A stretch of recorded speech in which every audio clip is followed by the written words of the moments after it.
The 40s are back. The 40s are back for our mornings, but will the spring sunshine carry us throughout the weekend and warm you up in West Alabama? I'll have your forecast. More than 24 local families are struggling after a fire. We'll tell you what started the fire and how you can help these families from an apartment complex they called home. And a legendary team returns home to a hero's welcome. See how the Crimson Tide basketball team is celebrated in T-Town before they take off for the Final Four. WVUA 23 News starts right now. This is WVUA 23 News. Good evening, and thanks for joining us. I'm Rachel Seal. And I'm Alyssa Kelly. Our top story tonight. One person is in the hospital after a Tuscaloosa apartment complex caught fire Sunday afternoon. This is a video of the aftermath of that fire. It happened in the Lenox Square apartments on Crescent Ridge Road on University Boulevard. Tuscaloosa Fire Chief Randy Smith says the fire started from a cooking accident. 26 families lost their home. One person whose lives they're still trying to handle the emotions. My apartment didn't burn, but the one next to it did, and I don't know if any of my stuff is salvageable or not. I may not even be able to get in, but if not, but some people here lost everything. But I'm just glad that we all made it out alive, because as long as we're alive, we got a chance. According to the National Fire Protection Association, 44% of all home fires are cooking related. Officials say 4 people had to be rescued out of the complex. 2 of them had minor injuries, but one refused treatment at DCH Medical Center. One woman witnessed the fire and shares her experience. And the whole place was smoked up. So after I got through, I could see the back of my car. And I said, the car's on fire. And I was telling the fireman, the car's on fire. And he was like, baby, you can't get that car, it's on fire. And I was like, okay. And I just left back out. Temporary emergency services will be accepting donations Monday through Friday for the fire victims. They're encouraging everyone to donate since so many families were affected. And the Alabama men's basketball team made history making it to the Final Four Saturday night. The excitement for the team is energetic here in West Alabama, and the fans wanted to welcome their team home and show their appreciation. Alabama secured that elusive Final Four appearance, defeating Clemson 89-82 to win the West Region. The team returned to Tuscaloosa Sunday. Fans greeted them at the airport with flags flying and plenty of Roll Tides. The players signed autographs and took pictures with the hundreds who showed up. Head coach Nate Oates proudly showed off their newest trophy, and he said they are already focused on the upcoming challenge. So it's been a lot of guys coming together. You know, this week off between games will hopefully get Reitzel back with us, because we're going to need all the firepower we can get on the offensive side and defensively. I've been watching some UConn film on the way back, and you know, I obviously watch UConn whenever I get a chance. I'm close to Danny Hurley, but so it's cool that we play each other in the Final Four. Coming up later, Mauricio Gomez will have more on Final Four coverage and the Tide celebration as the March Madness continues. West Alabama includes 9 counties, and there's food insecurity ranging from 15 to 31% in our region. Those numbers can represent more than twice the U.S. average. That's why it's important for local organizations to help out by providing food and resources. Lyric Franklin joins us now live to tell how one local agency received a big help with their efforts. Lyric? U.S. Representative Terry Sewell has secured more than $13 million for Alabama's 7th District, and that comes with a sigh of relief for some local organizations. Federal funds amounting to $850,000 will go to the West Alabama Food Bank. The agency will use the money to increase food distribution capabilities in Alabama's westernmost counties, support existing programs, and implement new programs. The funding will also go to 13 community projects addressing the most pressing needs in District 7. This will be really nice because we won't have to worry about, oh, it's going to cost this much for gas to feed only this many people. We won't have to have that problem of, is it a smart decision? Funding will also go to Hale County for upgrades to the Hale County Hospital and Pickens County for a new 911 emergency communications facility.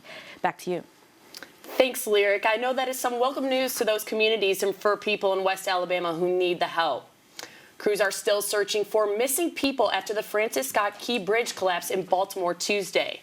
A large shipping container struck the bridge after it veered off course. The ship lost its power. Cameras caught the collapse and showed the lights on the boat flickering before the collision. The boat's captain issued a mayday before the incident, which allowed authorities to stop traffic from entering the bridge. 8 construction workers were on the bridge at the time. 2 have been rescued, one of which has been taken to the hospital in critical condition. At this time, sonar has marked at least 5 vehicles underwater. Westmore. The mayor of Maryland says their goal is to bring closure to the families affected. As we move on to this next phase of what is just an absolutely catastrophic and horrific occurrence in our state, we also want to make sure that these families understand that they are being prayed over, that they are being supported, and our focus is also making sure that they can find closure. According to Moore, the bridge was fully up to code and had no structural issues. Around 35,000 people use the bridge daily, and there are now being detoured to tunnels. First responders located 2 of the missing bridge workers who fell into the Baltimore Harbor after the Francis Scott Key Bridge collapsed.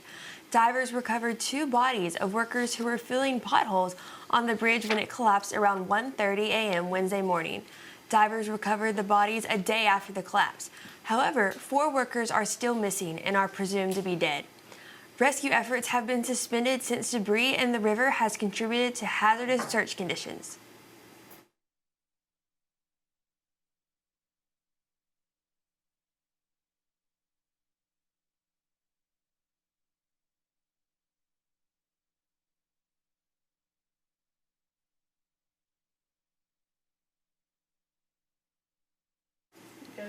Officials were able to stop traffic from crossing the bridge before the collapse, but were unable to warn the workers. Larry DeSantis is still processing what could have happened to him. He believes he is the last person to have possibly crossed the Baltimore Bridge before its collapse. DeSantis was leaving his job in Pasadena, Maryland around 1:18 a.m., traveling 30 minutes to his second job. This all happened roughly 10 minutes before the Baltimore Bridge collapsed. DeSantis says he didn't hear or see the bridge collapse. He knew about it because one of his co-workers called him. I may not be talking to you right now if if I had been a minute later. It was that close. I mean, it's scary. I just can't believe it happened, or whatever. But I consider myself very lucky, very lucky. DeSantis is now counting his blessings and says he is thankful to be alive. After seeing videos of the Baltimore Bridge collapse, some New Yorkers are worried about their own state's infrastructure safety. New York City officials held a news conference to reassure the city that a bridge collapse will not happen in their state. Transportation officials said safety precautions are in place, including ship collision protections. They reassured citizens that 14 spans are closely monitored and that large cargo ships do not travel along the Hudson or East Rivers. Engineers also said newer bridges are built to withstand impact than older bridges are not. Most New York bridges have their support columns at the edges of the bridge instead of the middle to prevent a collapse. Former Senator and Vice Presidential candidate Joe Lieberman died Wednesday afternoon. Lieberman suffered complications from a fall, his family said in a statement. His wife and loved ones were by his side when he passed away Wednesday afternoon in New York. Lieberman was the first Orthodox Jew to get elected to the U.S. Senate. He was also the Democratic vice presidential nominee who ran with former Vice President Al Gore in the 2000 presidential election. They were defeated by former President Bush. Lieberman's funeral will be held on Friday in his hometown of Stamford, Connecticut. Hundreds of people paid their respects to an NYPD officer who died following a shootout. Investigators say a suspect is in custody accused of shooting and killing Officer Jonathan Diller during a routine traffic stop in Queens on Monday. Diller and another officer pulled a car over because it was parked illegally at a bus stop. The officers then asked the suspects to get out of the vehicle. Police say the passenger then pulled out a gun and shot Diller.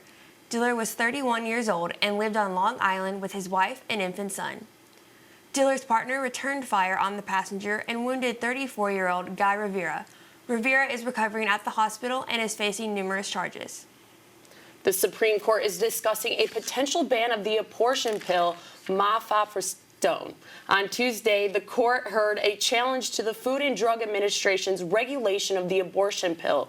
Currently, women can take the pill to end their pregnancies. However, pro-life lobbyists are asking the court to limit access to the drug since there's been an increase in emergency room visits due to complications with the drug after the court overturned the right to abortion. This is the first abortion-related case the court has heard since overturning Roe v. Wade in 2002. Pro-life and pro-choice groups are protesting outside of the Supreme Court as they wait for the court to make a decision that will affect the nation.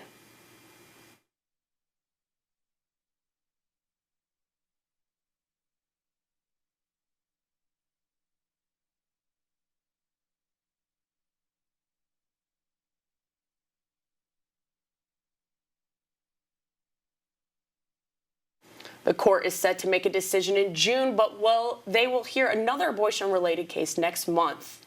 The U.S. Food and Drug Administration has authorized the emergency use of a new prevented COVID drug. Permagarda is a preventative drug available for patients at high risk for immunocompromised patients. Must be at least 12 years old to receive the new antibody drug. Permagarda can be taken every 3 months as an infusion at doctors' offices and hospitals. However, the infusion is not a replacement for the vaccine and does not prevent COVID if you have already been exposed to the virus. The FDA has not fully approved the drug, but Permagarda should be available within the next week. Travelers may soon refuse facial recognition scans at airport security. Starting December 1st, the federal government is implementing these new safeguards intended to prevent U.S. agencies from abusing artificial intelligence. The measures address situations like screening at the airport to decisions about health care, employment, and housing. Agencies that use artificial intelligence will have to have a chief AI officer and publish a complete list of the AI systems it uses. The requirements are an effort by the federal government to ensure humans are verifying the results of AI technology. The Biden administration is addressing what they call junk insurance and what those changes are. And one family is grieving after a fatal incident at a hotel pool. WVUA 23 News has those stories and more right after the break.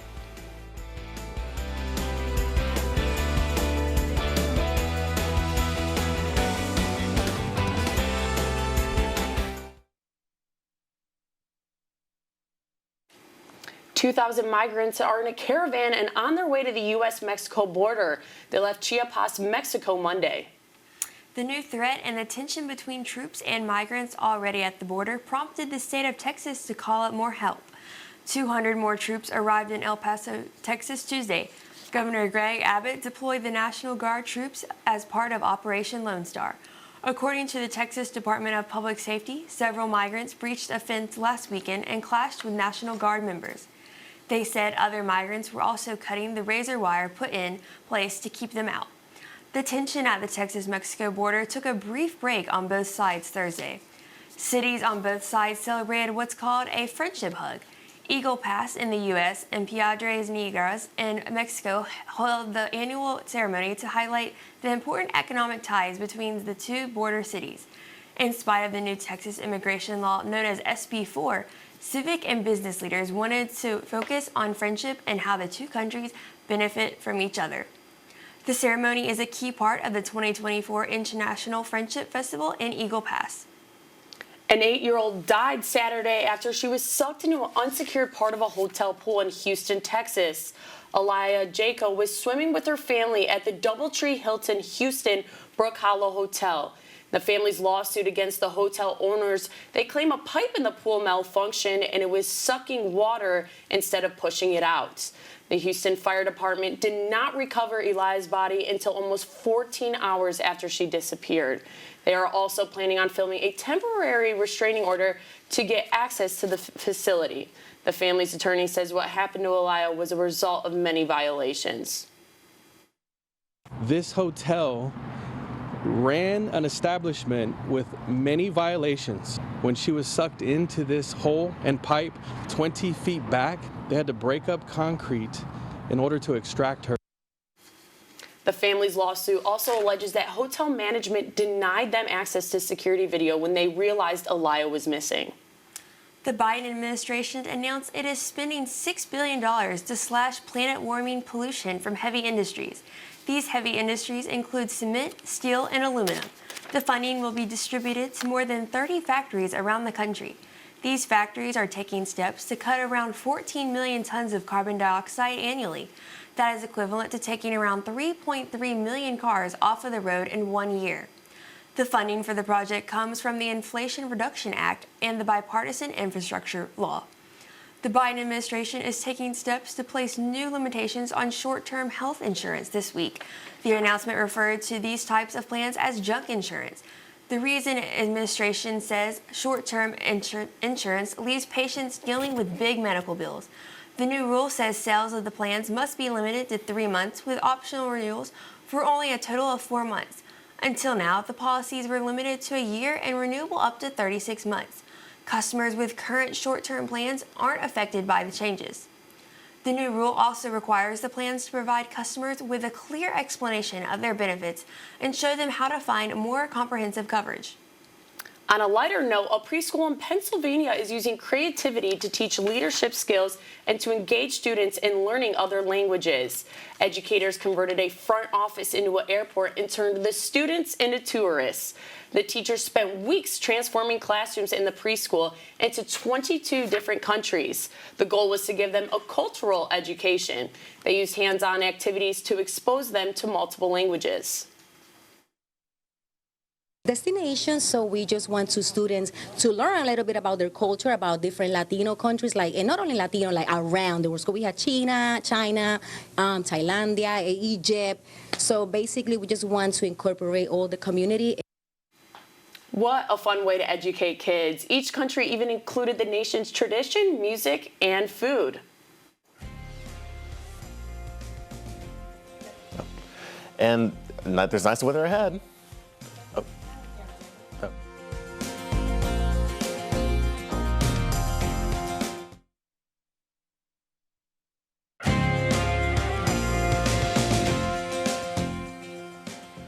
Good morning, everyone. So as you can see, there's a green grass, nice weather. We have a high of 58 and a low of 40. And there's nice winds. And you can see here in the state of Alabama, there's going to be some low temps.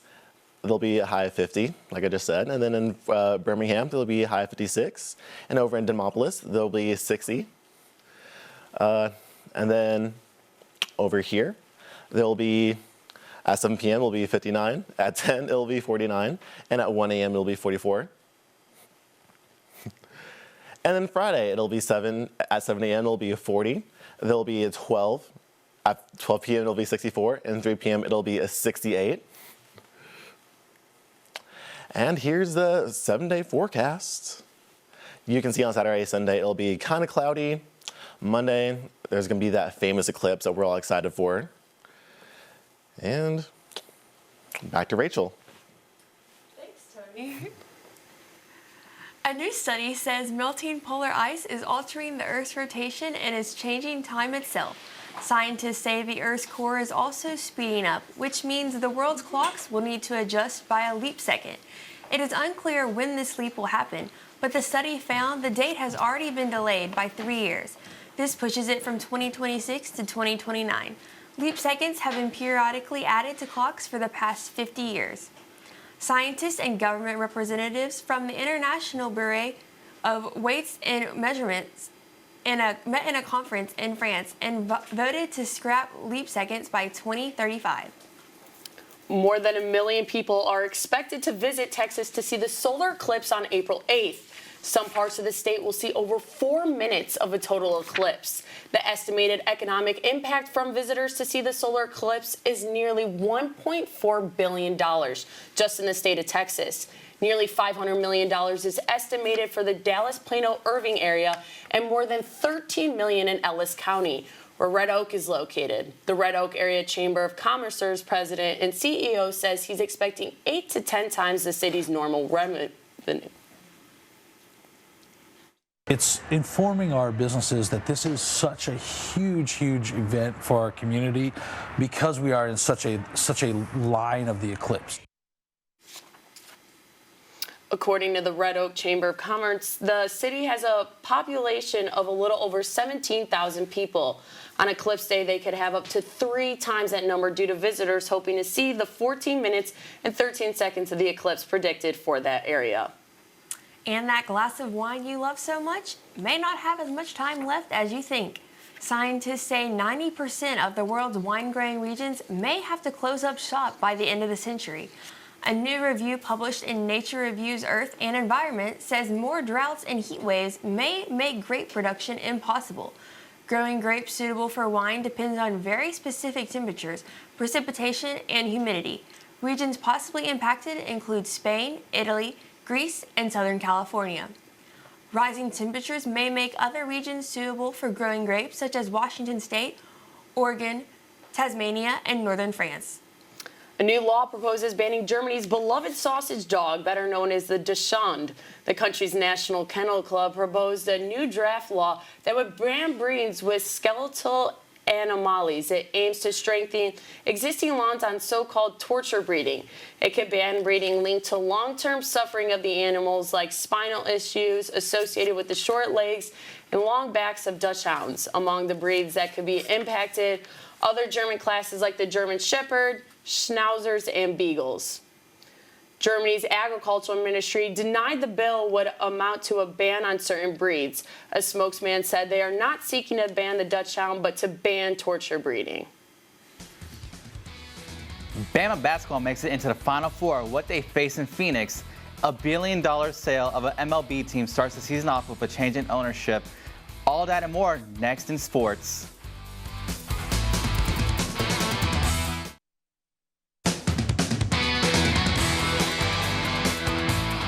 Is now set. Purdue versus North Carolina State and Alabama faces UConn. Both games are set for Saturday evening, but let's take a look at how Bama made it. The Tide took on the Tigers, both programs looking for their first Final Four appearance in men's basketball program history.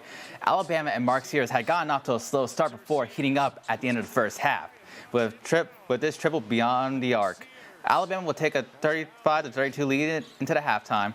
Fast forward to the second half, the freshman Jaren Stevenson would have himself a career night, knocking down 5 threes and recording a career-high 19 points. Later in the second half, you can't give Mark Sears an open look. He knocks down his 6th straight three-pointer, and the Tide are rolling. Clemson fought back late in this one. Joe Girard knocks down a tough three over Grant Nelson, and it is a one-possession game. Alabama has the answer, though, and his name is Nick Pringle. 16 points and 11 rebounds in this game for Pringle, who was playing on an injured foot as well. Final Four on the line, and Alabama turns to Mark Sears, who drills the dagger step-back three-pointer. And Alabama wins it 89-82 to secure their first Final Four appearance in men's program basketball history. Here's what the players had to say about Jaren Stevenson after the win. The Crimson Tide returned home from the West Coast today and were greeted by a crowd of fans at the Tuscaloosa airport. Nate Oates supported the West Regional Trophy coming off the plane, while players were engaging with the fans that came out to support. Players stuck around for a while to sign autographs and take pictures with the fans. Alabama will have the defending national championship up next in the UConn Huskies, led by Dan Hurley, who is good friends with Nate Oates, as their careers intertwined at Romulus High School, where Oates used to coach when Hurley landed his first major recruit, E.C. Matthews. Oh, man, like Coach said, he grew up tonight, man. We don't win this game without him. You know, when Gerard was going off from three, it was like Jaren hit 3 after 3 after 3 and kept us in his ball game, and, you know, he was huge tonight. Yeah, I kind of just agree with Mark. Jaren, he did grow up tonight, and I kept telling him throughout the game, like, I think he passed up, like, only 1 3 that I threw him. And I said, man, just shoot the ball. Like, be confident. Like, you built for this. You put the work in. And he was shooting them, and he started making them. So, a watch party is set for Coleman Coliseum Saturday night. Doors open at 7 p.m. Iowa, UConn, South Carolina, and NC State are the remaining teams competing in the NCAA Women's Tournament. In the meantime, one athlete just scored a really big offer from rapper Ice Cube. Iowa star Caitlin Clark is being offered $5 million to play in the Rappers League, the Big Three. The Big Three is a 12-team league that plays 3-on-3 matches. Ice Cube confirmed the offer and described Clark as a generational athlete. Clark is still competing in the NCAA tournament, and so the offer wasn't supposed to be made public. Clark's contract wouldn't interfere with her chances of playing in the WNBA. Clark and the Iowa Hawkeyes are preparing to play against the UConn Huskies in their NCAA tournament matchup. The MLB has officially begun, and one team is undergoing changes in ownership. MLB owners approved the sale of the Baltimore Orioles to Carlyle Group, a group that is led by David Rubenstein. The Baltimore native purchased the team for approximately $1.7 billion. Orioles legend Cal Ripken is also part of this ownership group. The change in ownership is coming days after former owner Pete Angelos died. The Orioles will be traveling to Pittsburgh this weekend to take on the Pirates. A high-tech batting cage is attracting a lot of attention at a local mall in California. People step into the box and feels like they are in a game. The cage uses similar technology to video games. The large screen shows a pitcher throwing a simulated ball to the batter there are 20 different pitching styles. The speed varies from 40 to 100 miles per hour. Rachel and Alyssa, this is probably the best chance of playing in the MLB. Mauricio, I agree with you. I'd love to go check out these batting cages. How about you, Rachel? Oh, definitely. We'll have more after the break.